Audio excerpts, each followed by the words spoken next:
Ang kwentong ito ay hango sa totoong buhay. Karanasan ito ni Felipe. Taong 1964, bayan ng Coronadal.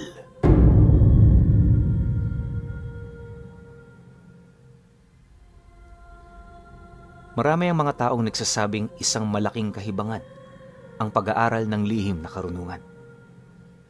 Ayon pa sa kanila, ginagawa ito ng iilang mga tao para matakasan ang realidad na meron sila. Pinaniniwalaan nila ang mga bagay na hindi dapat sa pagbabakasakaling magiging totoo ito. Pero alam niyo, pinuno, na sa kabila ng mga ganoong pag-uusig, nananatiling matatag ang pananampalataya ni Felipe. Hindi siya basta-bastang nagpapaapekto sa mga sinasabi ng iba, lalo na kapag nagmumula ito sa bibig ng mga mangmang. Dagdag pa niya na kung pagbabatayan ang mga usapin sa lihim na karunungan, marami sa mga tanyag at kilalang tao ang masasabing pobre pagdating sa aral ng kaluluwa. Sa mundong ibabaw, walang silbi ang mga ginto't pilak dahil darating ang punto, iiwan at iiwan din natin ito. Nagsimula ang istorya ni Felipe noong tumungtong siya sa edad na 13 anyos. Nasa kasagsagan panahon ng giyera, kaya ang kanilang pamilya ilang taon ding nagtago sa mga kuweba at bundok. Bagaman doon sila nanananahan, hindi naman masasabing natatakot sila sa mga dayuhang kalaban. Ayon sa kanya, hindi pa man nagsisimula ang giyera, doon na talaga sila nakatira. Ang yumao niya kasing ama, iniiwas ng nanay niya sa mga lugar na matatao. Bukod kasi sa wala itong pakialam sa kanyang kapwa, mahilig din yung manghimasok sa problema ng iba. Dahil sa ganun itong pag-uugali, marami ang naging kagalit nito sa mga lugar na minsan nilang pinagtirahan.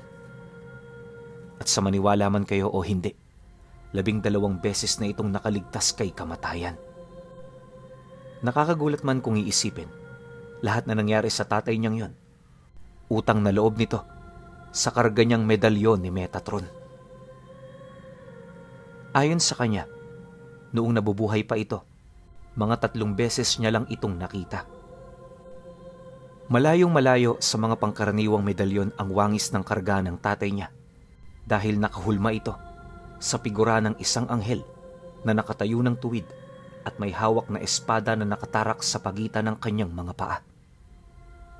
Taliwas din sa mga pangkaraniwang medalyon, ni minsan hindi niya ito isinuot sa leeg niya.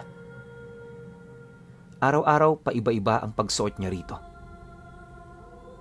Kapag wala itong ginagawa at nasa loob lang yon ng tahanan nila, nakalagay lang sa altar ang medalyon. Kapag naman meron itong lakad, ginagawa yung habak ng tatay niya, at kapag nagtatrabaho ito, sinasabit niya yun sa pulseras bago magsuot ng mahabang damit. Ganon at ganon ang napansin niya sa kanyang ama, hanggang sa kalaunay tumanda na yon ang husto. Sa maniwala kayo o hindi, 50 anyos pa lamang ang tatay niya nung namatay ito. Halos hindi nga nila maisip ang dahilan ng kanyang pagpanaw. Pero habang lumilipas ang araw na nakakaramdam yon ng panghihina, napapansin niyang parang bumibilis din ang kanyang pagtanda. Sa pagdating naman ng puntong nakaratay na lamang ito sa banig, dito nalaman ni Felipe ang mga nakakatakot na pangyayaring maaaring maranasan ng mga taong nag-aaral ng lihim na karunungan ni Metatron. Ayon sa kanyang ama, isa sa pinakamalakas na abilidad ang pagtangan ng ganoong uri ng karga. Ngunit ang mga kakayahang pwede nitong maipahiram, merong mga kaakibat na panganib. Wala itong kinukuhang kapalit, maliban na lamang kung sumasalangsang ka sa mga batas ng aral. Isa sa pinakaayaw ni Metatron ay ang pagiging bisyo ng mga taong nagtatangan sa kanya. Maliban dito, ayaw din ito ng sugal, pangangalunya, at iba pang mga mahahalay na gawain. Hindi lang yon. Kapag nanakit ka rin ng kapwa, doble-doble ang ibibigay nitong parusa sa iyo sa panahon ng iyong panghihina. Dahil sa kilala ring mapusok ang ganoong karga, kailangan malakas ka sa oras ng pagtatanga nito. Kapag wala ka naman sa kondisyon, mas mainam na hindi mo na lamang muna ito tanganin. Hayaan mo yun sa pinaglalagakan niya hanggang sa dumating ang sandaling handa ka na. Babala rin ng tatay niya, mapanlin lang ang mga dyablo. Kaya kapag narinig ka nitong nag-uusal ng mga panalangin ni Metatron, mag-iingat ka. Sa sandaling magkamali ka ng bigkas ng mga dasal niya, kahit gaano pa kataas ang iyong poder, kayang-kaya nitong lusawin. Magiging kalaban mo rin ang iyong kargang pinaniniwalaan, dahilan para magdulot ito ng mga matitinding karamdaman kagaya ng pagkalusaw ng buto, paghiwalay ng laman sa balat, at pagkaparalisa ng buong katawan. Kung mamalas-malasin pa, maaari kang mamatay ora mismo. Isa yon sa mga rason kung bakit mangilan-ngilan lamang ang mga albularyo at antingero na nagtatanga nito. Bukod kasi sa nakakaalarma ang kapalit na pagkakamali, nakakatakot din isipin ang mga rebuelta ni Metatron sa sandaling ikay nang hihina na.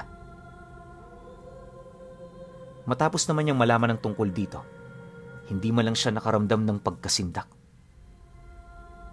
Sa araw ng pagpanaw ng kanyang ama, nagdesisyon itong iwan sa kanya ang medalyon at libreta ng dasal.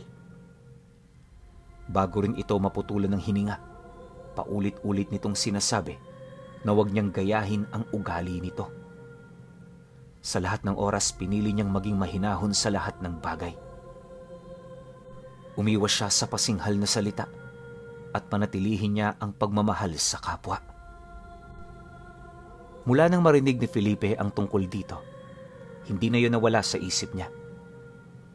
Wala man siyang kasanayan pagdating sa lihim na karunungan, pinagtiyagaan niyang aralin ang lahat ng dasal na nakasaad. Anya, literal na mangmang siya pagdating sa dialekto ng Latin, pero sa hindi maisip na dahilan, parang may nagtuturo sa kanya kapag nagbibigkas siya ng dasal.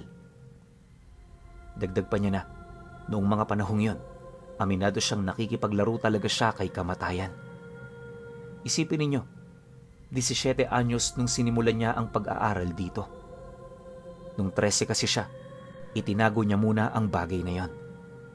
Matyaga niyang hinintay ang edad na sinabi ng tatay niya bago niya sinimula ng pag-aaral.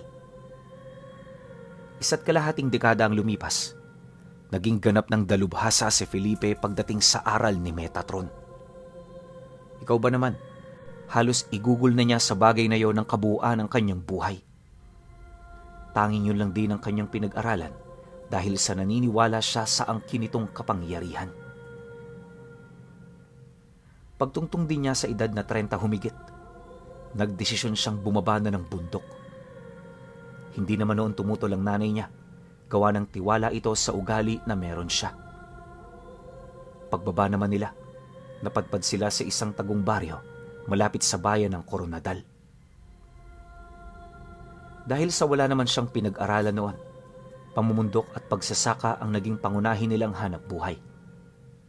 Kapag nakakakuha naman siya ng ligaw na hayop, dinadala niya ito sa bayan para ibenta o ipalit sa mga kailangan nila. Sa mga ganong bagay umiikot ang buhay ni Felipe hanggang sa kalaunay nakilala niya ang albularyong si Gregor. Matanda na itong si Gregor at kaya naman sila nagkakilala ay dahil madalas silang nagkakasabayan kapag nagtitinda ng mga gulay at hayop sa bayan.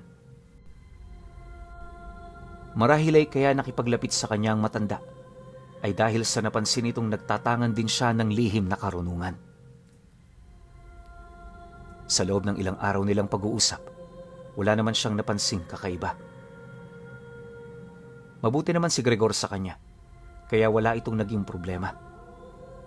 Ang mas nagustuhan pa noon ni Felipe sa matanda ay yung pagkakaparehas nila ng ugali.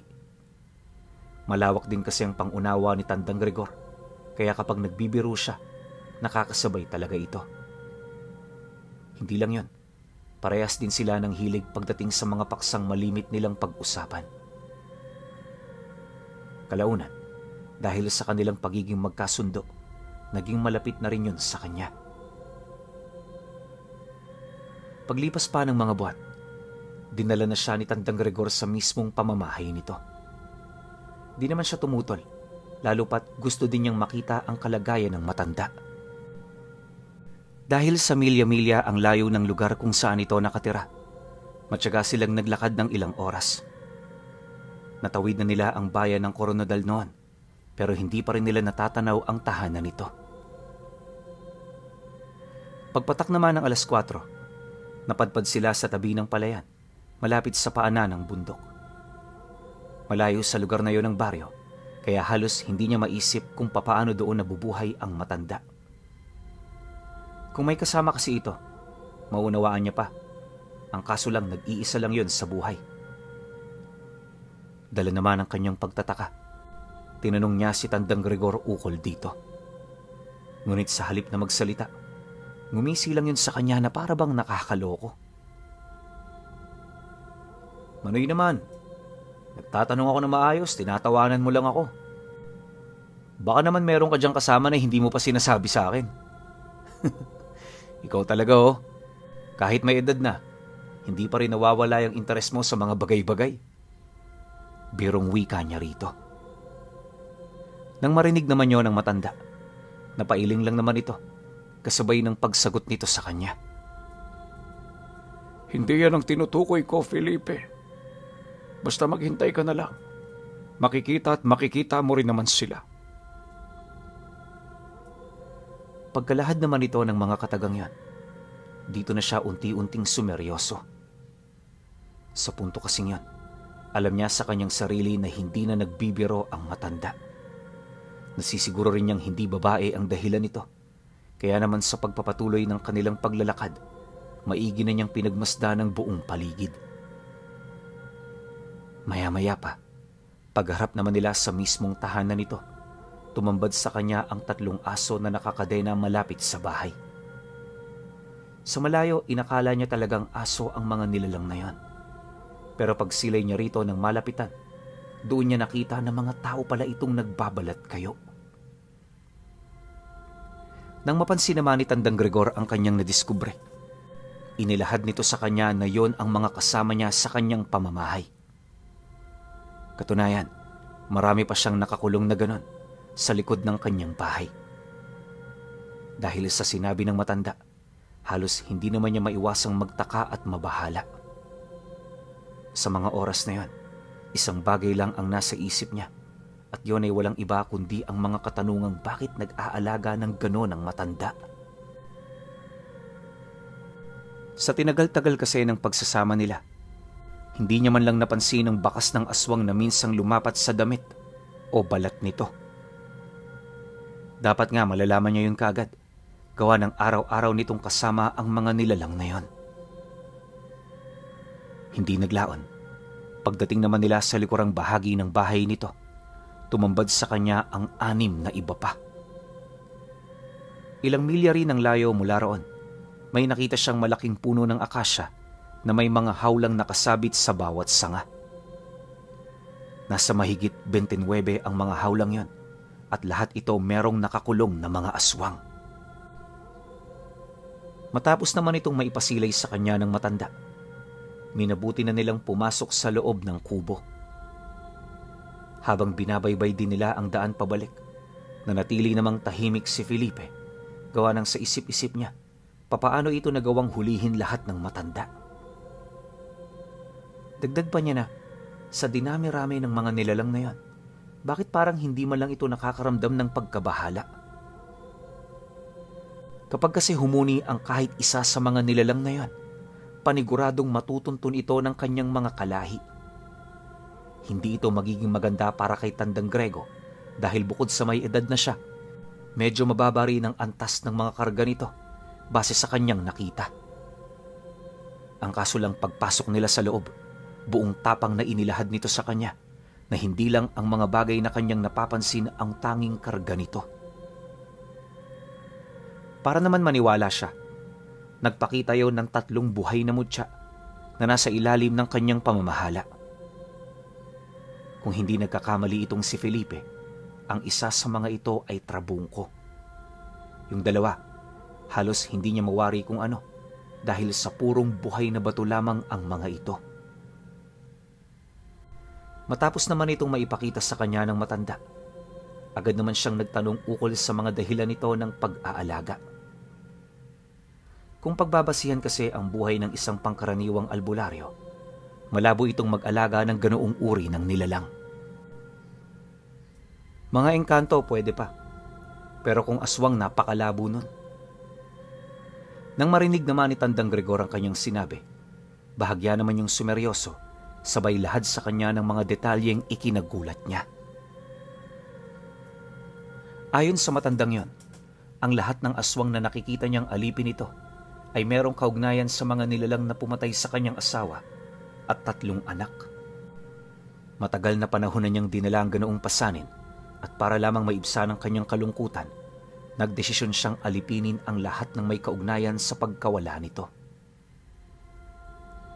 Sa pamamagitan kasi ng ganoong bagay, nagbibigay yun sa kanya ng hindi masukat na tuwa, lalo na kapag nakikita niyang nahihirapan ang mga nilalang na yon. Dagdag pa ni Tandang Gregor na dahil sa mga ito, napipigilan ang kanyang galit. Mariin din itong inilahad habang buhay niyang aalagaan ang mga nilalang na yon bilang tanda ng kanyang parusa at pagkasuklam sa mga ito. Nang marinig naman ni Felipe ang sinabi ng matanda, kahit papaano naunawaan naman niya ito. Alam niya kasi kung gaano kasakit ang mawala ng pamilya dahil maging siya man, ranas ang ganoong pakiramdam noong pumanaw ang kanyang ama. Ilang oras pa ang lumipas sa kanilang pag-uusap, marami siyang nalaman ukol sa naging buhay ng matanda. Kagaya niya, isa rin yung pangkaraniwang tao bago mamulat sa mga lihim na karunungan. Kaya lang naman pumasok si Tandang Gregor sa ganoong larangan ay dahil sa mga aswang na walang patid na bumibisita sa kanila kapag nagdadalang tao ang kanyang asawa. Ayon sa matanda, nakuha niya ang lahat ng meron siya mula sa kapatid niyang naging disipulo ng isang bantog na albularyo. Yun nga lang, maaga pa yung pumanaw dahil sa isang malubhang karamdaman na hindi na nito nagawang malunasan. Matapos naman niyang marinig ang talambuhay ni Tandang Gregor, bahagya naman yung tumahimik para magbigay ng daan sa kanyang mga sasabihin. Bagaman hindi ito nagsasalita, malakas ang kanyang kutob na interesado rin yun sa talambuhay niya. Kaso lang, ayaw ipagtapat ni Felipe ang tangan niyang karga, kaya nag-isip siya ng paraan kung papaano ito malulusutan. Inilahad din niyang ordinaryong karga lang ang tangan niya para naman kahit papaano hindi yun mag-isip ng kung ano. Sa pagsapit naman ng gabi, nang wala na silang pag-uusapan, bahagya naman silang lumabas para pagmasdan ng mga nilalang. Sa kanilang paglalakad, nabanggit ng matanda sa kanya na hindi makakahingi ng tulong ang mga nilalang na yon. Bukod kasi sa tinanggal niya ang dila nito, may nilagay din siyang selyo sa bawat bibig ng mga nilalang upang hindi ito makapagsalita hanggat hindi niya inuutusan. Mariin din itong inilahad sa kanya na wala siyang dapat ipag-alala dahil sa alam niya ang kanyang mga ginagawa. Nang marinig naman yun ni Felipe, kahit papaano naging kampante naman siya. Subalit nang makalabas na sila sa lugar nito, bahagya naman siyang natigilan sa paglalakad dahil sa pagramdam niya sa mga presensya ng aswang na umaaligid sa kanila. Alam niyang sila ang punterya ng mga ito, kaya hindi na niya tinanggal sa kanyang kamay ang medalyon. Hindi rin niya gaanong ipinakita sa matanda na may napapansin siya upang hindi nito mabisto ang kanyang mga sikreto. Maya-maya pa, nang medyo malapit na sila sa baryo, doon na nila nakita ang mga nilalang na nakatayo sa gilid ng masukal na kakahuyan. Pagturo naman niya sa mga ito, napamura lang naman ang matanda, sabay sabing kasamahan yon ng mga nilalang na kanyang ikinulong. Dala naman ang kuryosidad ni Felipe, agad naman niyang tinanong kung bakit nakalapit yon ng ganon. Ang pagkakaunawa niya kasi sa sinabi nito, wala pang nakakahanap ng kanyang bahay. Nang marinig naman yon ni Tandang Gregor, hindi naman ito maiwasang sumang-ayon, kasabay ng pagsagot nito sa kanya ng, "Tama ka. Pero hindi ko sinabing hindi pa nila ako natutunton. Ang sinasabi ko sa iyo, hindi nila matatagpuan ang bahay ko. Hayaan mo lang ang mga yan. Alam mo kasi, Felipe, matagal na nila akong pinagmamasdan.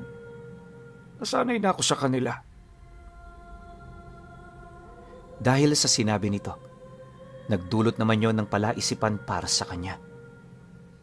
Hindi niya kasi sukat akalain na gano'n na pala kalala ang sitwasyong kinakaharap nito. Sa estado din ng mga nilalang na nagmamasid, pakiramdam niya nakagawa na yon ng isang mabisang plano. Gayunpaman, kahit punong-puno ng pangamba, ipinagkatiwala niya ang lahat ng yon sa kaibigan niya. Dumaan pa ang mga araw, bigla na lamang itong nawala.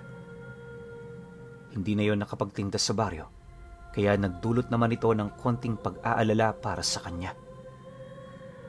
Di lang yan, naglaho rin na parang bula ang presensya nito, kaya nung magkaroon siya ng libreng araw, sinubukan niyang bisitahin ang matanda. Kahit unang beses pa lang siyang nakarating sa lugar na yon, hindi naman naging mahirap ang pagtuntun niya rito, gawa ng yung mga dinaanan nila, nakailang balik na rin siya. Paglabas naman niya ng bayan, doon na siya unti-unting nakaramdam ng kakaiba hanggang sa marating na niya ang mismong pamamahay ng matanda.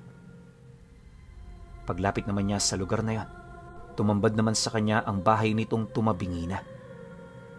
Wala na rin yung pinto at sa labas nagkalat ang mga gamit nito. Ang mga aso namang nakakadena sa lugar na yon, hindi na rin niya nakita pa, maging ang mga nilalang na ikinulong nito sa hawla. Dahil sa kanyang mga nakita, agad naman siyang pumasok sa loob habang maiging pinagmamasdan ang buong paligid. Bawat hakbang niya matinding pagdarasalang kanyang ginagawa hanggang sa kalaunay meron na siyang narinig na mga pag-iyak. Pagpasok naman niya sa pinto, tumambad sa kanya ang katawan ni Tandang Gregor na pinalilibutan ng mga kaibigan nitong engkanto. Bawat isa sa mga nilalang na yon, matinding pagnanangis ang ginagawa. Pagsilay naman niya sa bangkay ng matanda, hindi niya maiwasang manlumo buhat sa tindi ng sinapit nito. Ayon kay Felipe, natagpuan niya ang labi nito na halos magkulay lila na dahil sa dami ng pasa.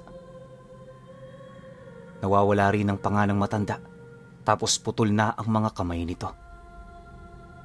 Pinigtiri niyo ng rosaryo at ang pinakamasaklap sa lahat, tinatakan nito ng simbolo ng demonyo. Napakahirap sikmurain para sa kanya ang ganoong bagay, pero sa kabila ng lahat ng iyon, pinili niyang isang tabi ang kagustuhan ng mga kaibigan nitong maghigante.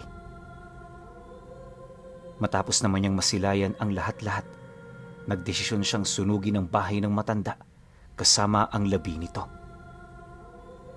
Hindi niya kasi yun maaaring ilibing dahil sa tatak ng demonyo sa noo nito. Bago rin niya sinimula ng pagsunog sa bahay, sinigurado niya munang nasa maayos na kalagayan ng matanda. Para naman maging kaaya-aya ang pagsunog niya sa katawan, inihiga niya yon sa loob ng silid nito kung nasaan naroroon ang lahat ng iniingatan nitong gamit. Matapos niya itong gawin, tinakpan niya ito ng puting tela bago buhusan ng langis. Pagkalagay naman niya ng siga, agad naman siyang lumabas ng kubo para sunugin ang pinakapundasyon ng bahay. Nung lumiyab na ito, tahimik niya itong pinagmasdan mula sa malayo habang unti-unting sinasariwa ang kanilang mga alaala. Nakakalungkot mang isipin ang nangyari sa kaibigan niya. Alam niyang ganun talaga ang kahahantungan ng buhay nito. Alam niyo kasi, pinuno, naniniwala si Felipe na kung ano ang ginagawa natin ngayon, siya rin ang ating ikakamatay. Sa estado ni Tandang Gregor, panghuhuli ng mga aswang ang naging gawain niya. Kaya pagdating ng panahon ng paniningil, yun din ang ikinamatay niya. Nakakalungkot yun kung iisipin. Pero ganun talaga ang takbo ng buhay. Upang malagay na rin sa tahimik ang matanda, hindi na niya tinangkapang ipaghiganti ito. Wala kasi sa forte ni Felipe ang mabuhay sa galit at puot. Kahit may gawin din siya, alam niyang hindi na nito maibabalik ang buhay ng kaibigan niya. Ang tanging inisip na lamang niya pagdating sa araw ng paghuhukom, mapaparusahan din naman ang mga nilalang na yon.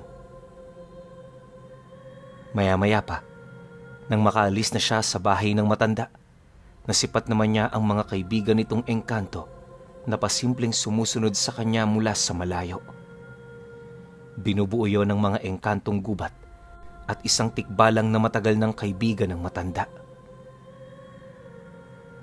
Nang mapansin naman niya ang ginagawa ng mga ito, agad naman niya yung kinumpronta upang malaman ang mga dahilan nila.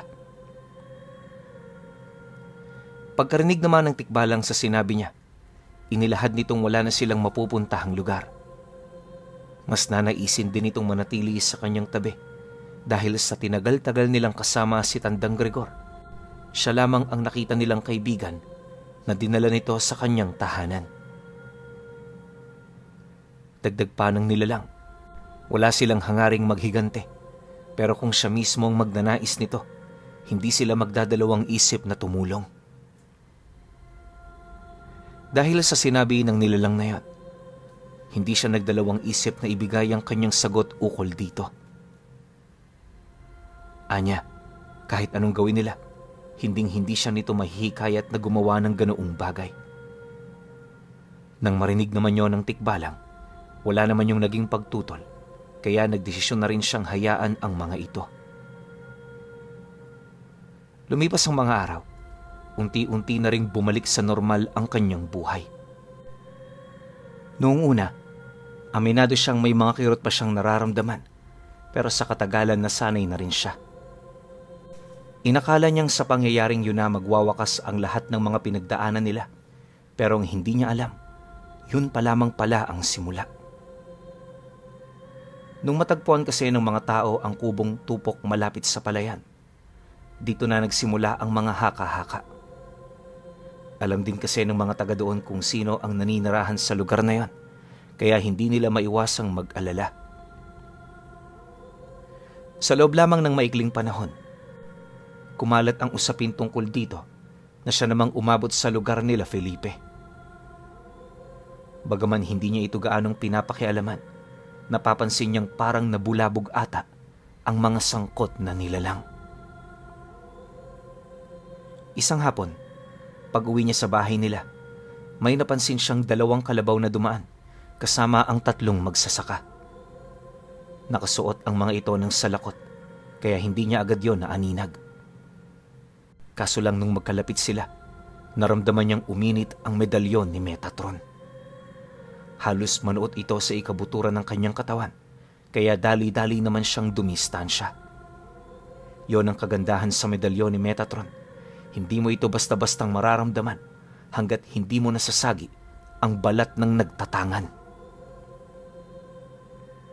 Akalain mo talagang isa lang yung ordinaryong tao, kaya wala kang magiging ideya kung sino at kung ano ang mga karga nito. Pagkalayo naman ng 3, tahimik lang naman niya itong pinagmasdan. Hanggat maaari, iniwasan niya itong pagtuunan ng pansin, gawa ng ayaw niyang may gumugulo sa kanyang isipan. Halos inabot din ng 1 linggo ang pagpaparamdam sa kanya ng nilalang, hanggang sa bigla na lamang siya nitong kinumpronta sa pinagtatrabahuhan niya. Gabi noon ng Huwebes nang papauwi na itong si Felipe, meron siyang narinig na mga pagsitsit pagdaan niya sa isang bahay na gawa sa purong kahoy at kawayan.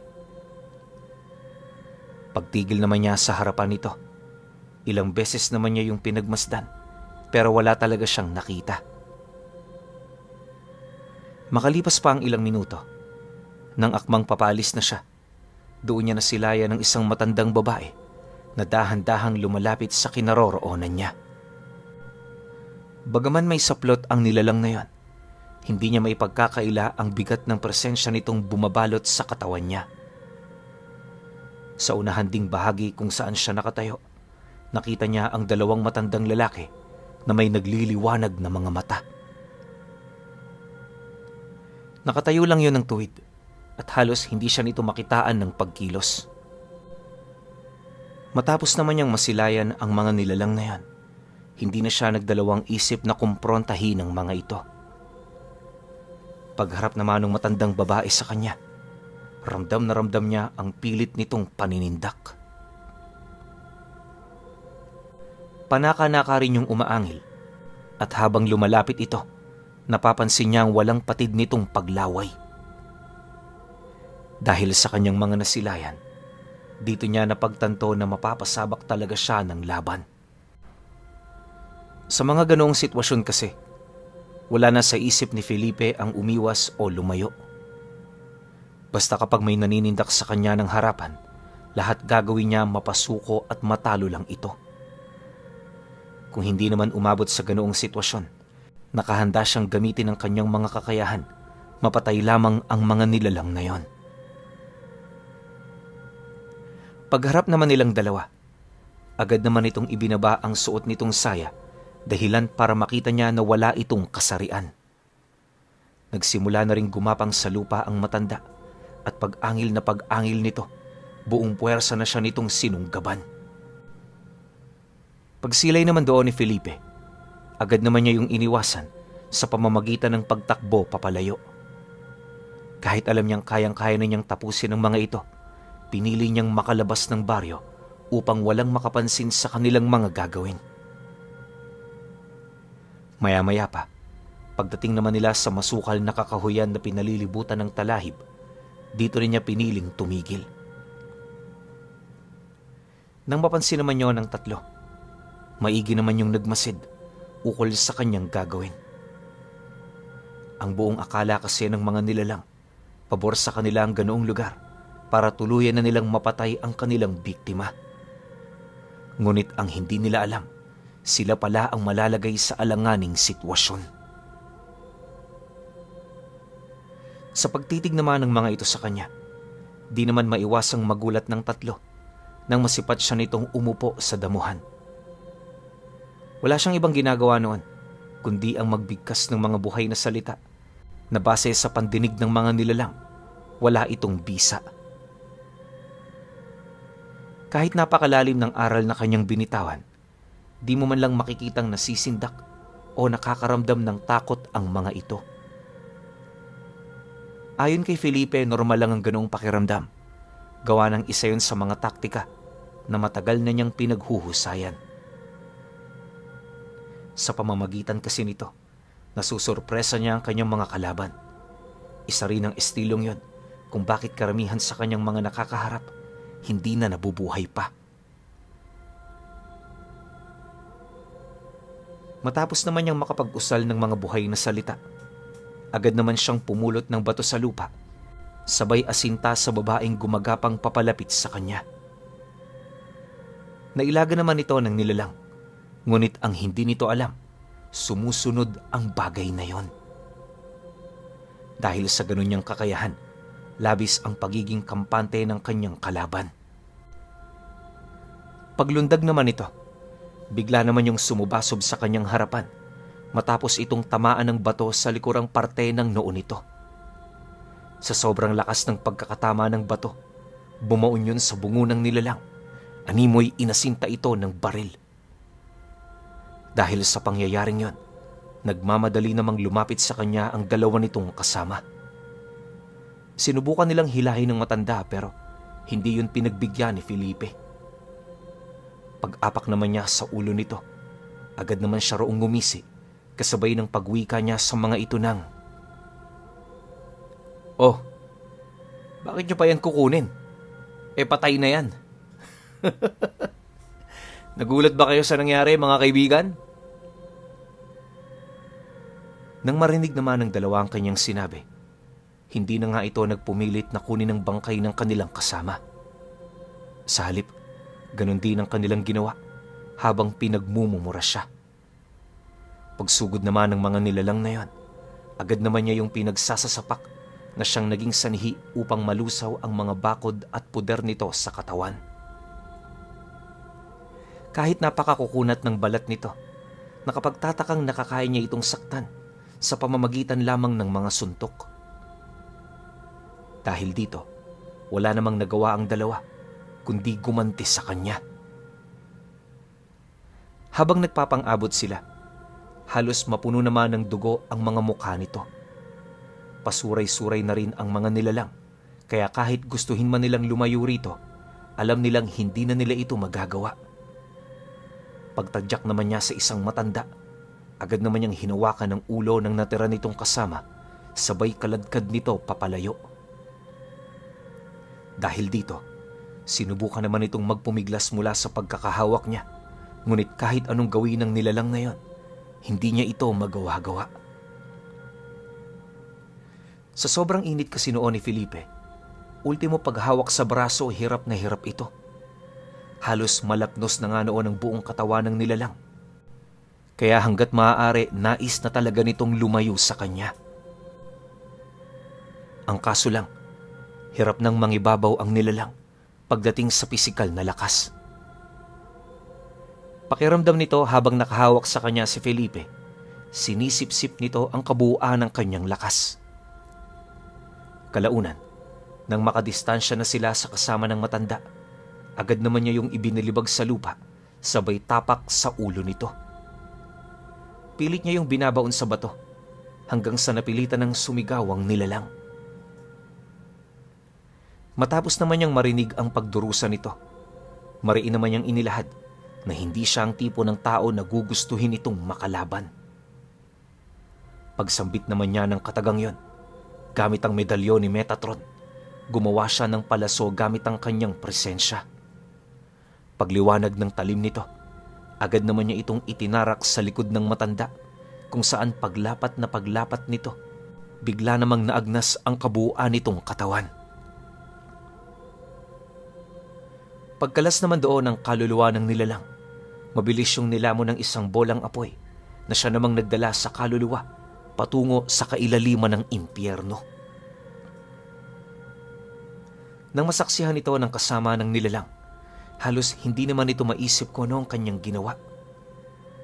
Sa tinagal-tagal na kasi nitong aswang, yun pa lamang ang unang pagkakataon na nakasilay siya ng ganoong abilidad. Dala naman ang kuryosidad ng matanda, nangahas naman yung magtanong sa kanya. Ngunit bago ito sagutin ni Felipe, minabuti niya munang talunin ito. Walang sabi-sabi, agad naman siyang umihip ng dasal sa kanyang kamay, hanggang sa makabuo na siya ng isang mahabang latigo. Pag-usiwas naman niya nito sa lupa, dali-dali naman niyang sinugod ang nilalang na yon. Dahil sa ginawa niya, pilit naman yung nakipaglaban sa kanya, hanggang sa tuluyan na ngang pumulupot sa leeg nito ang kanyang armas. Pagbagsak naman ito sa lupa, pilit naman niyang nginat-ngat ang katawan ng espiritual na sandata, ngunit sa halip na yon ay mawasak niya, bigla na lamang nalusaw ang kanyang bibig.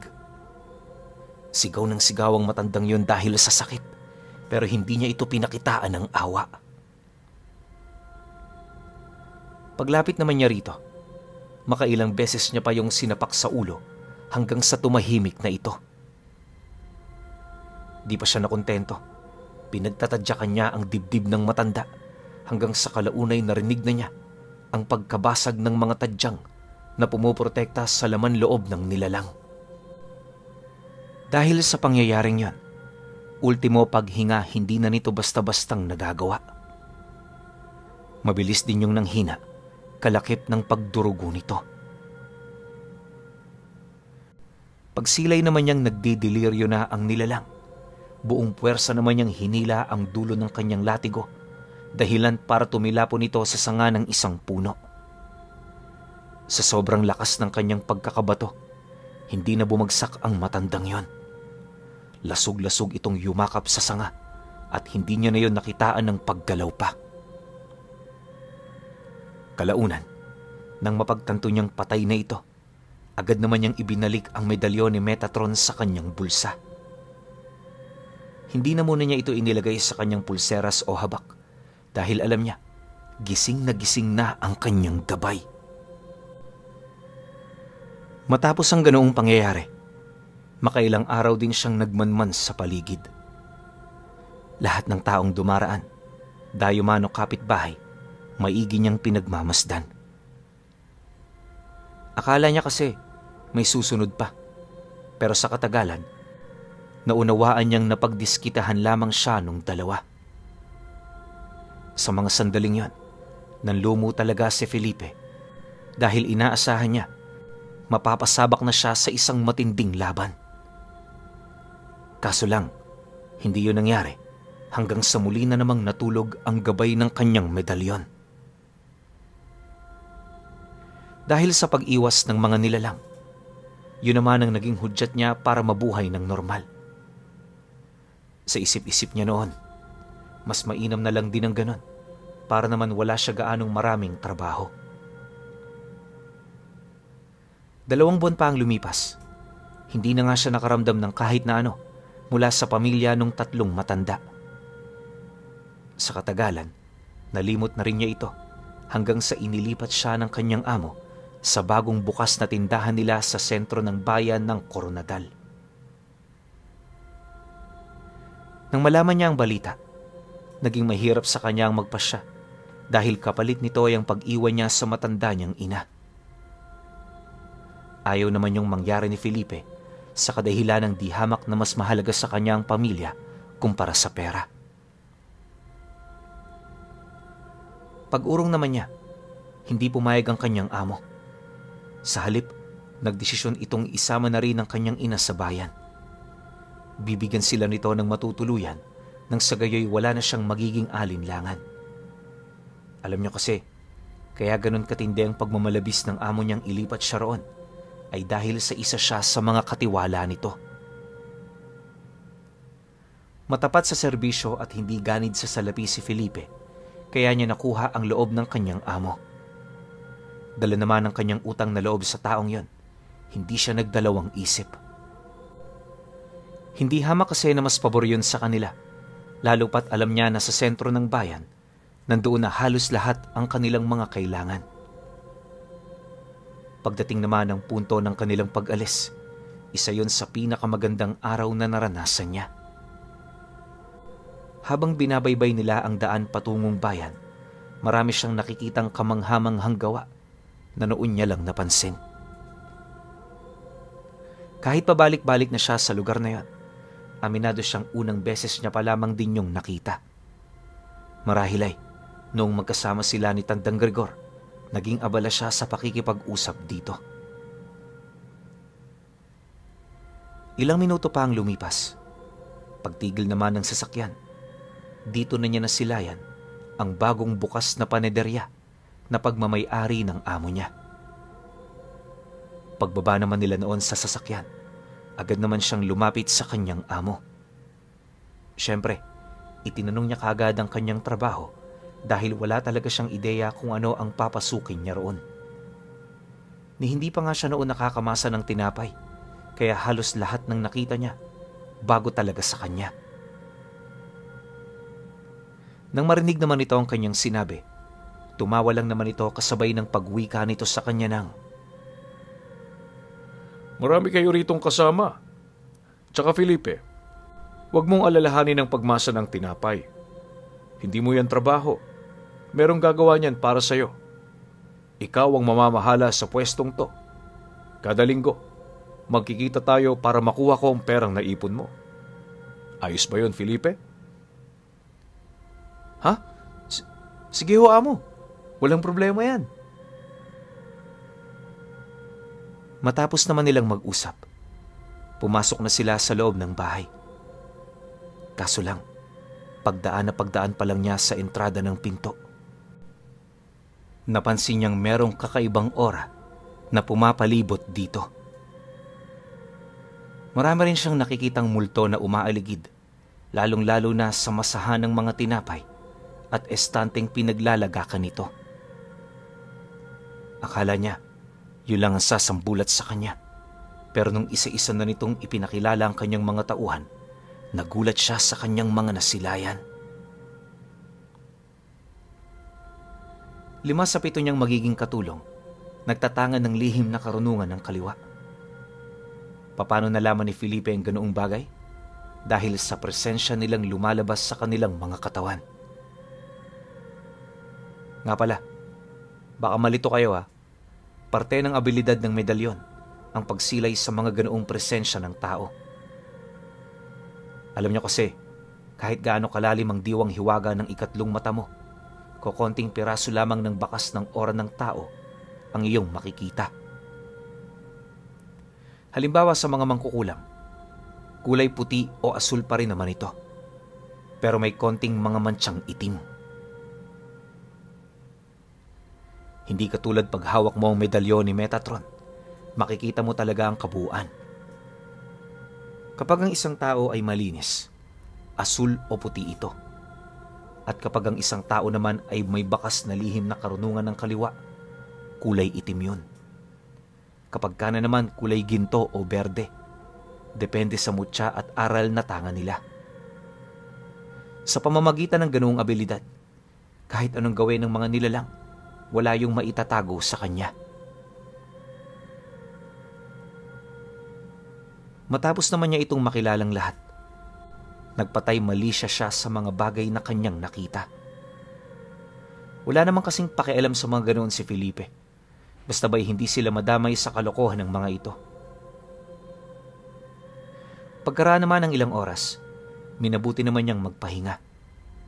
Nung nalaman kasi niya ang trabaho niya, napansin niyang wala naman talaga siyang gagawin. Dahil dito, pakiramdam niya pumunta sila sa bayan para magbakasyon. Sa mga sumunod na araw, naging maayos naman ang lahat.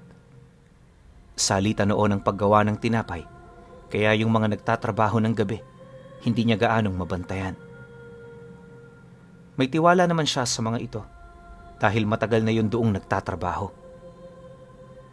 Akala talaga niya magiging maayos doon ang buhay nila sa kabila ng mga katrabaho niyang aswang. Pero sa katagalan, nag-iba ito. Hindi naglaon. Meron siyang natuklasang karumal-dumal na sikreto ng mga nilalang. Ayon sa kanya, nagsimula ang kanyang pagtataka 2 linggo matapos sila roong manirahan. Ang napansin niya kasi, yung 5 may dugo ng aswang gabi palagi ang torno ng pagmamasa ng tinapay. Hindi lang yun, sila rin ang namamahala sa paggawaan, kaya lahat ng lumalabas na produkto sa kanilang lahat galing. Dahil dito, nagsimula na siyang magmasid gabi-gabi hanggang sa tuluyan na nga niyang natuklasan ang mga madilim nitong sikreto. Ayon sa kanya, maayos naman ang pagtatrabaho ng mga ito. Kaso lang, meron itong inilalagay na palaman sa mga lebadura at sa namasa na nilang harina. Bago rin yun gawin ng mga nilalang, sinisiguro nilang tulog na ang lahat. Ang proseso kasi ng kanilang pagpapalaman, hindi basta-basta. Para maisakatuparan nito, may isa sa kanilang nagpapalit sa totoo nilang anyo. Kailangan kasi nilang gawin ang bagay na yon upang mailabas nila ang mahaba nilang dila. Sa gitna rin ng kanilang mga dila, meron doong maliliit na butas na dinaraanan ng mga uod at alupihan. Para naman hindi mahalata ang lasa nito, sinasabay nila yon sa mga itlog. Yung iba naman, sa mga palaman na nagawa na para hindi ito mapansin ng mga mamimili. Matapos naman itong masilayan ni Felipe, dito na siya nagsambit ng mga buhay na salita upang masigurong hindi makakalabas ng bahay ang 5. Pagbalot naman ito sa buong lugar, lahat ng mga nilalang na yan biglang natigilan sa kanilang ginagawa. Maya-maya pa, lumabas na rin siya bitbit ang libreta at ang medalyon niyang nakasabit sa pulseras. Pagkaupo naman niya sa harapan ng mga ito, isa-isa naman niya yung pinagmasdan kung saan dito niya napansin ang pagmamadali nung nilalang na magpalit ng anyo. Akala nito binabalot pa ng sabulag ang katawan niya, pero laking gulat na lamang nito nang harapan siyang kinumpronta ni Felipe. Anya, hindi na kailangan ng magtago pa dahil nung una silang magkita, alam na niya kung ano ang mga ito. Dagdag pa niya na, ang hindi niya lang inaasahan, meron pala itong ginagawang masama sa negosyo ng kanyang amo. Mariin din niyang inilahad. Pananagutan niya ang mga mangyayari sa kanilang mga parokyano, kaya hindi niya na ito hahayaan pa. Nang marinig naman siya nung lalaking naghahalo ng uod at alupihan sa mga itlog at lebadura, bigla naman yung tumawa kasabay ng pagwika nito sa kanya ng,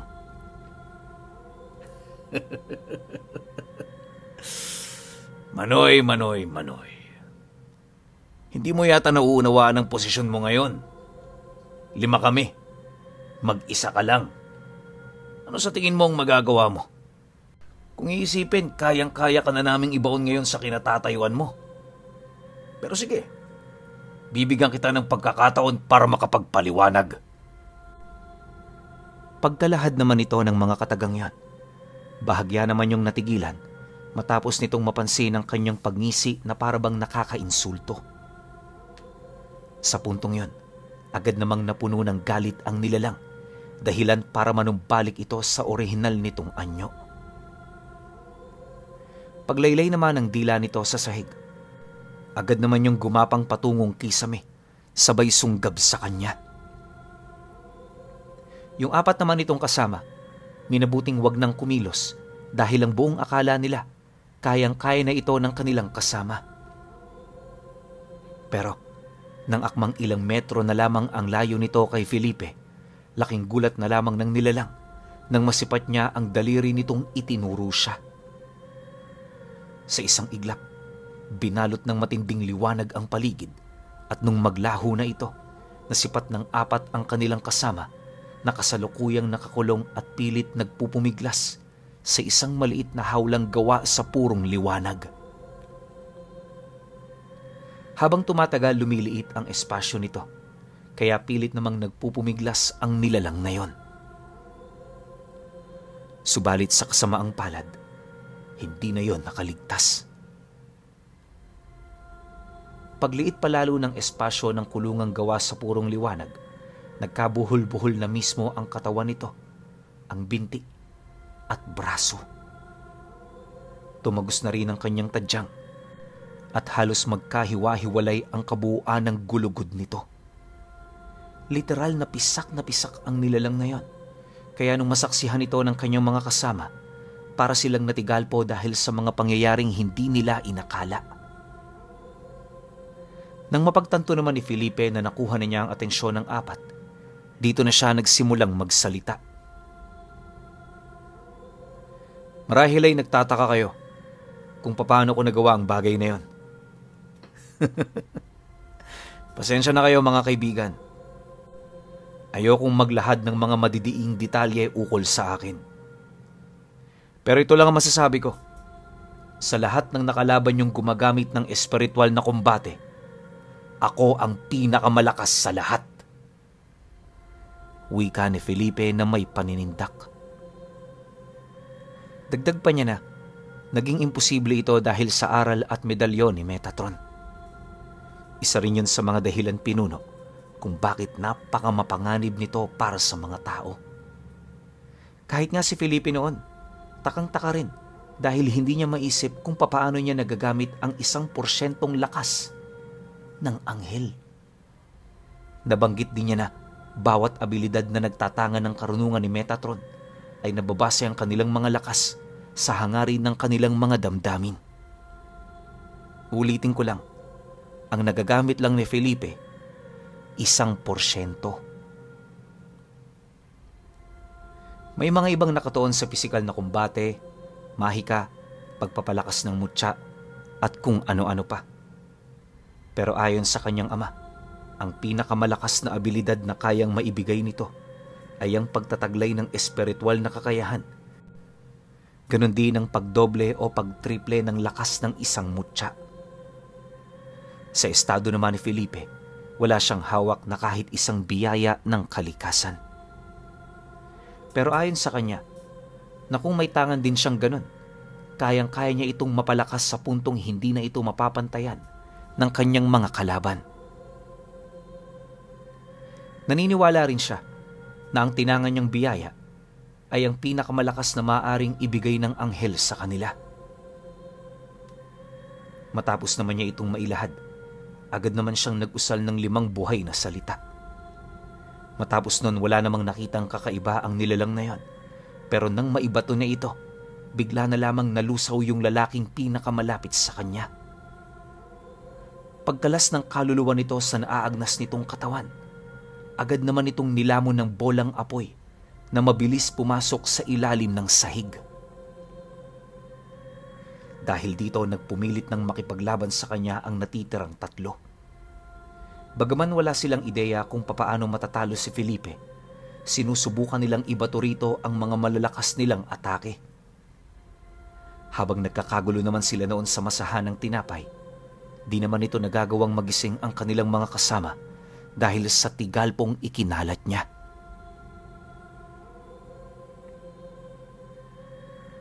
Pagkaraan pa ng ilang minuto, hindi na rin siya nag-alangang tumawag ng kopyang espada ng Arkanghel. Yun ang ginamit niya upang masalag ang lahat ng pag-atake ng mga aswang. Nagtaas din siya ng kalasag upang kung sakali mang may lumusot sa kanyang depensa, hindi siya nito basta-bastang masusugatan. Dahil na rin sa kasanayan ni Felipe sa pakikipaglaban ng mano-mano, kung kaya't hindi nagkaroon ng tsansa ang mga ito na mapangibabawan siya. Hindi naglaon. Pagkaputol naman niya ng kamay ng isang aswang, agad naman niya itong hinataw ng latigo na siyang naging sanhi upang mamatay yon ng mabilisan. Matapos nun, agad naman niyang sinunggaba ng isa pa at nung mahawakan na niya ang leeg nito, dinurog niya yon ng walang kahirap-hirap. Di pa siya nakontento, itinarak niya sa dibdib nito ang sandatang kanyang nilikha. Pagkaagnas naman ng mga katawan nito, nasipat niya ang isa nitong kasama na kasalukuyang nakaupo sa isang sulok, paulit-ulit na humihingi ng tawad sa kanya. Nang marinig naman ni Felipe ang daing ng nilalang, inabisuhan niya yung bumalik na sa anyo nito. Dagdag pa niya na, kapag tinulungan siya nitong iligpit ang mga naagnas na bangkay, bibigyan niya ito ng ikalawang pagkakataon para mabuhay. Noong una medyo nag-aalangan pa ang nilalang. Pero nung mangako na siya, hindi ito nagdalawang isip na sumunod sa kanyang nais. Para naman walang maghinala sa bangkay ng mga nilalang na yon, itinago nila ito sa imbakan ng dumi na nasa likod lang ng panaderya. Kalaunan, nang may saayos na nila ang lahat ng gamit, dito na niya inabisuhan ng nilalang na umuwi na. Mariin niya rin yung binalaan ukol sa magiging kahihinatnan kung sakali mang magsusumbong ito. Gayunpaman, inaasahan niyang gagawin yon ng nilalang. Aminado rin siyang nakahanda siya para rito, kaya nung makalis na ito, itinuon niya ang kanyang atensyon sa pagbabasa sa hawak niyang libreta. Lumipas pa ang mga araw. Nagkaroon ng usap-usapan sa loob ng panaderya dahil sa pagkawala ng 5. Agad naman yung pinalitan ni Felipe at para hindi na rin lumawak ang mga agam-agam, inabisuhan niya ang mga itong may ginawang pagkakamali ang 5, kaya direkta niya itong pinalayas noong gabi ng pagkahuli. Dahil sa naging sagot niya, wala namang tumutol. Ang kaso lang, merong pangyayaring hindi talaga niya inaasahan. Pagtungtong ng linggo ng pagkikita niya ng kanilang amo, naiwan sa panaderyang yon ang lahat ng kanyang mga katrabaho. Inakala niyang ligtas ang mga ito dahil may mga pangontra naman siya roong iniwan. Ang hindi niya alam, may mga marka rin palang iniwan ang 5, kaya hindi na nahirapan ang mga kadugo nito na makapasok sa loob. Pag-uwi ni Felipe sa kalaliman ng gabi, wala naman siyang napansing kakaiba sa labas, pero pagpasok niya sa loob, bumungad sa kanyang mga nakahandusay na katawan ng lahat ng mga katrabaho niya. Damay doon ang kanyang ina na nadatnan niyang wakwak ang tiyan, tapos putol pa ang ulo. Marami rin itong dura sa katawan na para bang binabuyo ng kanyang kalaban bago nila ito paslangin. Matapos naman niyang masilayan ang lahat ng yon, sa kauna-unahang pagkakataon, binalot siya ng nag-aalab na galit. Habang pinagmamasdan niya ang katawan ng mahal niyang ina, unti-unting nagbago ang pananaw niya sa buhay. Dala naman ng matinding galit, agad naman siyang lumabas ng panaderya, kasabay ng taimtim niyang pagbulong ng pagtawag sa hangin. Nang marinig naman ito ng mga engkantong kaibigan ni Tandang Gregor, mabilis naman yung nagpakita sa kanya. Nang masilayan na yon ng malapitan ni Felipe, pinatungan niya yon ng kanang kamay sa ulo habang nag-uusal. Sa bawat pagsambit niya ng mga buhay na salita, dahan-dahan namang nagbabago ang anyo ng mga nilalang na yon. Matapos ang ritual na kanyang ginawa, yung tikbalang na dating isang normal na engkanto lang, naging isang senturyo na nababalot ng mga kalasag na gawa sa bakal. May hawak-hawak din itong malaking palakol at meron itong 4 na mahahabang sungay sa noo. Ang mga engkantong gubat naman, lumaki ng husto sa puntong kasing taas na ito ng mga kapre. Matapos niyang maihanda ang kanyang mga kasama, sa tulong ng marka at oranong aswang na pinalaya niya, nagawa niyang matunto ng kinaroroonan ng mga nilalang na yon. Pagsilay niya sa mga ito, dito na niya sinubukang gamitin ang isa sa pinakamalakas na abilidad ng medalyon ni Metatron. At yun ay walang iba kundi ang kapangyarihan ng kidlat. Nga pala, espiritual na kidlat ang pinag-uusapan natin dito . Paalala lang, baka may malito na naman sa inyo. Pagtawag niya sa kidlat na yon, gamit ang kanyang kamay, pilit niya itong pinanghawakan. Nang maganda upang palad na niya ito, agad naman niyang naramdaman ang tila bang pagrupok ng kanyang buto. Dahan-dahan na ring nanginginig ang kanyang buong katawan, hanggang sa mapangibabawan na niya ang lakas nito. Ayon kay Felipe, sa dami ng abilidad na nagagamit niya, yon ang pinakamahirap kontrolin sa lahat. Nasisiguro rin niyang isa pa lang ito sa maihinang kidlat ni Metatron, dahil kung nataong yon ang pinakamalakas, malamang sa malamang pati siya, nabura na rin sa mundong ibabaw.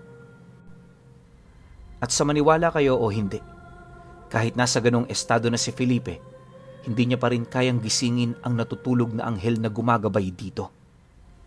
Naniniwala rin siyang panalangin lang niya ang naririnig nito, kaya nagkakaroon siya ng kakayahan na gamitin ang mahihina nitong abilidad. Matapos naman niya itong mapanghawakan, sa kanyang hudyat, sumugod na rin ang kanyang mga kaibigan. Pagsilay naman dito ng 2 angka ng mga aswang, buong puwersa naman yung sumalubong sa kanila. Ngunit bago pa man yun makalapit, pinakawalan ni Felipe ang kidlat na hawak niya, dahilan para kumalat ito sa buong paligid. Lahat ng aswang na tinamaan ito, mabilis na nalusaw. Ang kanila ding mga kaluluwa ay diretsyong bumulusok sa impyerno, kaya nung mapansin nyo ng karamihan sa kanila, hindi nila maiwasang mangamba. Sa pagpapatuloy ng ganoong pangyayari, mas dumarami ang mga nasasawi. Sa sandali ring tinatamaan ng kidlat ang isa sa mga nilalang, maging ang laman nito ay nalulusaw hanggang sa tuluyan na itong maging abo. Sa panig naman noon ng kanyang mga kaibigan, walang habas nitong pinagpapapatayang mga aswang, lumilipad man o gumagapang sa lupa. Marami man ang nagtutulong-tulong para pabagsakin ng kahit isa sa mga ito. Hindi yun naging sapat. Marami kasing tinaglay na kakayahan ng mga engkanto na siya namang halos hindi kapani-paniwala para sa mga kaharap nito. Gayunpaman, sa kabila ng kanilang mga lakas, hindi na rin pinili pa ng mga aswang na tumakas. Sa sandali kasing gano'n na ang ginawa nila, magiging kahiya-hiya sila sa lahat ng lahi. Ito rin ang magiging daan upang hanapin sila ng mga ito para patayin. Dahil sa ganoong batas ng kanilang uri, kahit alam ng gabunan nila na masyado na silang dehado sa laban, pilit pa rin itong nakipagsapalaran hanggang sa kalaunay ang mga ito na lamang ang natira. Pagsukol naman dito ng kanyang mga kasama, Ipinahanap niya isa-isa ang mga anak at asawa nito.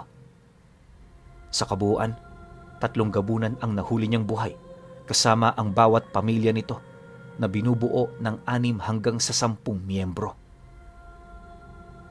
Nang maihilera naman yon ng mga kaibigan niya, iniharap niya ito sa 3 gabunan para ipakita at iparamdam sa mga ito kung gaano kasakit ang mawala ng mahal sa buhay. Sa dinami-rami ng paglalaroan ninyo, nanay ko pa, wala kayong kasing sama. Wala kayong kasing sama. Galit at nanlulumong wika ni Felipe.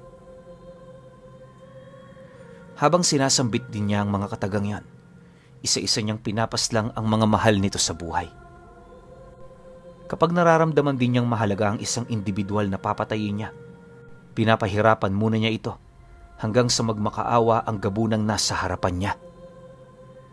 Ngunit sa kabila ng mga pagmamakaawang yan, tila bang wala na siyang naririnig. Ang kanyang utak noong mga sandaling yan, naging sarado na sa awa para sa iba. Napakapusok na rin niyang pumatay ng mga aswang sa puntong naging bisyo niya na ito. Pagkalipol naman niya sa mga kamag-anak ng 3, dito na niya iginawad ang pinakamatinding parusa na kakaharapin ng pinuno ng angkan. Naniniwala kasi siyang yon ang mga naging ugat para mawala ang pinakamamahal niyang ina. Upang masulit naman ang paghihirap ng mga ito, kung ano-anong pagmamaltrato ang kanyang ginawa. Nung manawa na siya, dito na niya pinaslang ng sabay-sabay ang 3. Subalit pagtahimik ng buong paligid, muli na naman niyang naramdaman ang kirot ng kanyang dibdib. Ayon sa kanya, ang mawala ng mahal sa buhay ay parang isang sakit na walang lunas. Tipong gustong-gusto mo itong gamutin, pero hindi mo alam kung papaano. Habang tumatagal din, mas lalong lumalala ang ganoong karamdaman. Pagtatapat pa ni Felipe na, mula nung mawala ang nanay niya, parang namatay na rin siya. Ang kanyang buhay noon, umiiral na lamang upang hintayin ang sarili niyang katapusan. Bagaman may mga kaligayahan man siyang naranasan paminsan-minsan, hindi ito sapat para mapawi ang iniinda niyang karamdaman. Ang mas lalo ring naging kalbaryo noon ang buhay niya ay nung malaman niyang ginawaran siya ng mas mahaba pang buhay ni Metatron. Para sa iba, biyaya yon kung ituturing. Pero para sa kanya, isa itong kalbaryong papasanin niya sa matagal-tagal na panahon. Lumipas pa ang mga taon at dekada. Kinugol ni Felipe ang buhay niya sa paglipol ng mga aswang. Sa sobrang tindi nga noon ng kanyang pagmamalabis, umiikot na siya sa mga karatig isla para dumayo lang ng patayan. Natigil lang din ito nung nakilala niya ang babae na nagpabago sa magulo niyang mundo. Kalaunan, nang magkaroon sila ng anak, nabuhay ang pag-asa niya na matagal nang patay para sa kanya. Dahil sa anak nila, unti-unting nabago ang kanyang mga gawain hanggang sa makalimutan na niya ang lahat ng yon. Mula noon, nabuhay na ng simple itong si Felipe, kung saan ito na rin ang naging dahilan kung bakit itinago niya sa matagal na panahon ang kanyang kakayahan sa paggamit ng 1% lakas ng medalyon ni Metatron.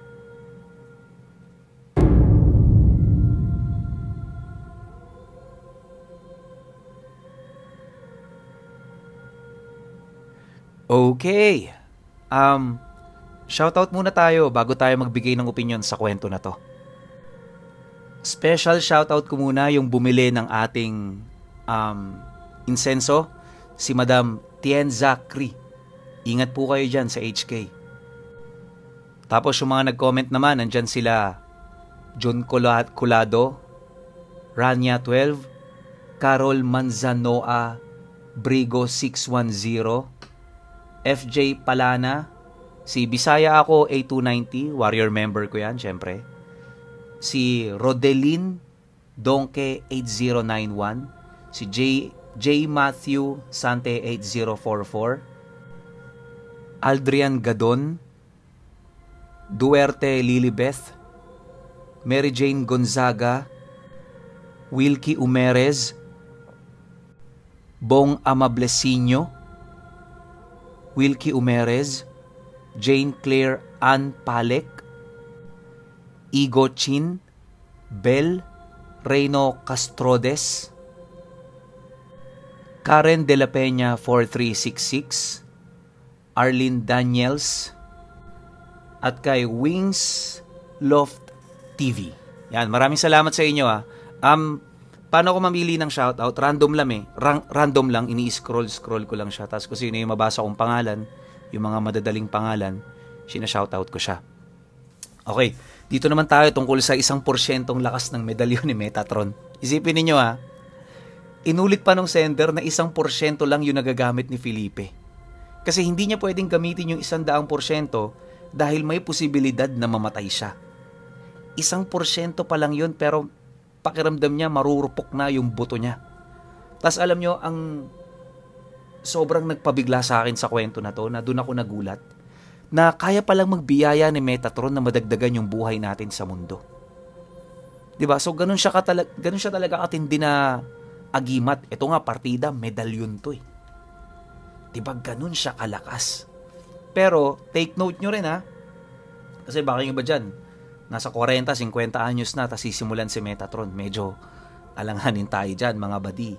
Kaya ingat-ingat din sa pagkilos. Mula pagkabata ni Felipe, hawak na niya yung medalyon. Na-unlock niya nung pagtungtong niya na ng edad ng 30. Isipin niyo kung gaano niya katagal inaral yung gamit ni Metatron. Kung gaano niya isinapuso. Bukod pa ron, wala siyang ibang gamit. Nakafocus lang talaga kay Metatron lahat. Diba? So, dun pa lang, mapapansin mo na talaga na kapag aaralin mo si Metatron, buong buhay mo, ialay mo na kaagad dun. Kasi matik yan eh. Once na sinimula mo nang pasukin si Metatron, 50-50 ka na. Yung kaliwang paa mo, nasa hukay na yan, para ka nagmomotor. Anytime pwede kang maaksidente, anytime pwede kang kunin na lang neto ni Metatron kasi nga may mali-mali sa ginagawa mo. Buti na lang nagabayan siya ng tatay niya. Kaya paalala ko lang ulit, kung pag-aaralan nyo yung tungkol kay Metatron, kung aaralin nyo, papasukin nyo si Metatron, gagamitin nyo sa panggagamot o pakikipagtagisan sa mga aswang, pag-isipan nyo ng mabuti. Kasi ultimo mga kanan na gamit, ultimo mga mutya, kayang-kayang lusawin yan. Ganun siya kalakas. Baka mahirap niyan ngayon, may mga tangan kayong malalakas na mutya, subok nyo na, napatunayan nyo na talagang gumagana, tas dahil lang sa ganitong kwento, papasukin nyo si Metatron, may tsansang malusaw yun. Kasi syempre, poprotektahan kayo ng mutya nyo. May mali kayong ginagawa kay Metatron. Yun yung unang mamamatay. Diba? Pasensya na kayo kung di ako masyadong makapag-focus sa binigay na kwento ni Felipe. Kasi yung mga ganitong klase ng kwento, alam ko maraming mahuhook up, maraming magugustuhan na pag-aralan si Metatron kasi kumbaga parang top of the line to ng mga gamit, pero hindi yun ganun. Hindi siya ganun nag-workout. Napaka-delikado nito, sobrang delikado. Kaya pag-isipan ninyo ng mabuti. Pasensya na kayo, medyo nalihis tayo dun sa buong kwento ni Felipe, pero kasi magandang pagkakataon to para magkaroon ng awareness, lalo na yung mga papasok pa lang sa lihim na karunungan. Pero syempre, kayo pa rin. Kung may opinion kayo sa kwentong ito, comment nyo lang sa baba. Yun lang. Hanggang sa susunod na kwento. Salamat.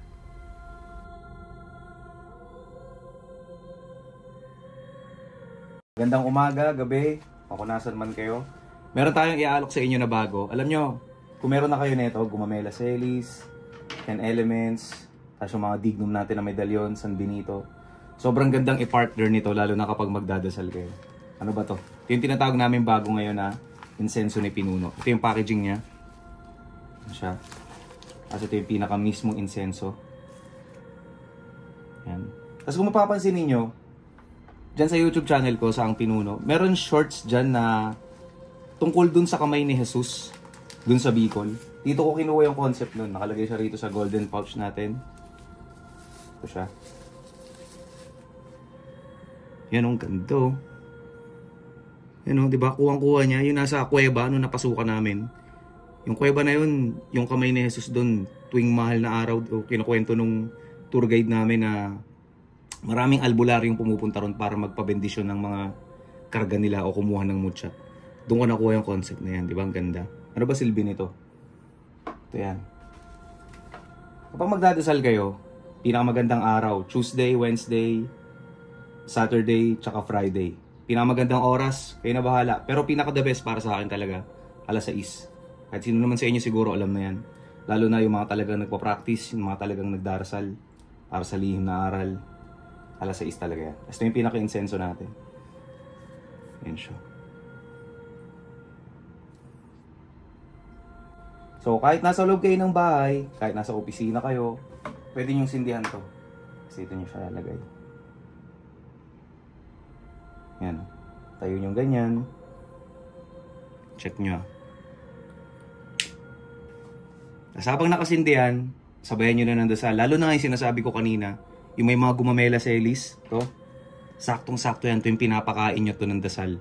Sabayan nyo yung pagsindi ng insenso. Kahit hindi naman araw-araw, kung kailan lang yung libre nyong oras, o yung magandang araw para sa inyo, the best siyang i-partner, lalo na sa mga karga niya yan.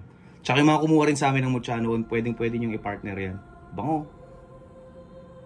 Yan. Tsaka kahit wala kayong orasyon, kahit wala kayong dasal, wala kayong kailangan dasalan, sindi lang kayo sa bahay niyo nito. Araw-araw kahit alas 6. Lalo na kung yung bahay ninyo may mabigat na problema, puro negative energy, sobrang ganda nito, pampataboy. Yan, sakto yan yan. Magtataboy tayo ng mga negative energy rito sa kwarto. Ayan, kaya kung interesado kayo, yung link neto nasa baba lang ng video na to, tsaka yung ibang link nasa description ko lang. Makikita nyo yan. Click nyo lang yun. Yan, makakabili na kayo yan. 20 pieces nga pala to. Kaya sobrang tagal nyo itong gagamitin. Lalo na kung once a week lang kayo magdadasal. Basta depende talaga sa paggamit ninyo. Yun lang. Salamat.